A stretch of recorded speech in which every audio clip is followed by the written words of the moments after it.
Les complexes. J'aime pas mon nez, j'aime pas mes jambes, je suis trop gros, je suis trop maigre.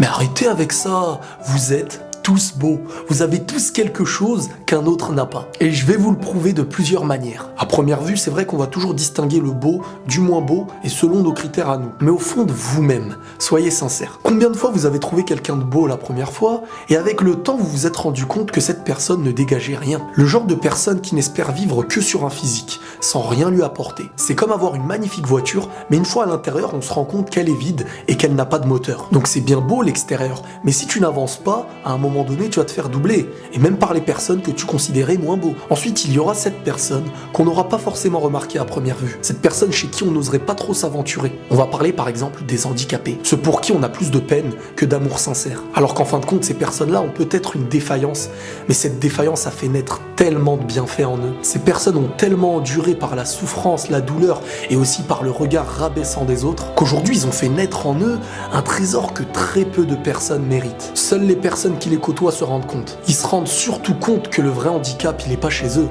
Il est chez nous. Et il est pas physique, il est mental. On oublie aujourd'hui que pour être heureux, il ne faut pas forcément être le plus beau de tous, ni avoir le meilleur corps. Aujourd'hui, pour être heureux, il faut savoir vivre de choses simples. Et encore mieux, réussir à rendre heureux. Et rendre quelqu'un heureux, ça te fera devenir une personne à ses yeux encore plus belle que les personnes que tu considérais plus beaux que toi. Tu feras naître en ses yeux des qualités qui au départ étaient pour toi des complexes. Car au fond, les complexes, quand on réfléchit bien, ça l'est uniquement pour nous. Par des défauts qu'on pense avoir, on se met à la place des autres et on pense que ces personnes-là nous regardent avec nos propres yeux. Et très souvent, les complexes disparaissent une fois qu'on arrive à les combler. À toutes les personnes qui aujourd'hui n'arrivent pas à comprendre pourquoi un tel est en couple avec un tel, parce qu'un tel est plus belle que celui-ci ou que celui-ci est plus belle qu'elle et on n'arrive pas trop à comprendre, certains diront que le plus beau, la plus belle est avec l'autre parce qu'il veut des intérêts. Mais si c'était pas toujours pour un intérêt matériel, si la personne était réellement heureuse, est-ce que 90% des gens n'arrivent pas à comprendre aujourd'hui, c'est que des gens beaux, il y en a des millions. Mais des gens qui arriveront à te porter jusqu'au bonheur,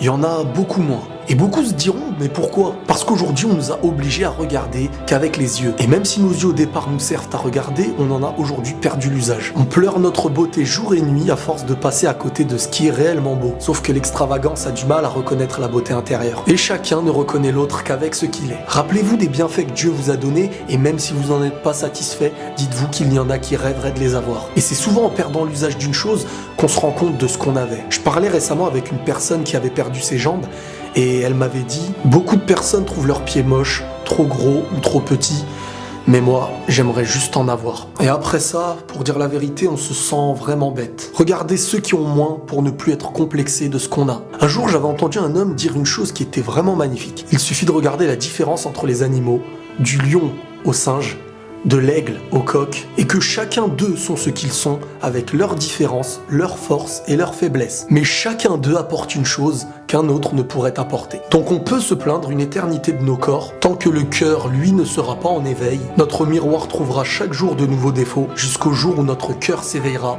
pour endormir nos défauts. Et la paix sur vous.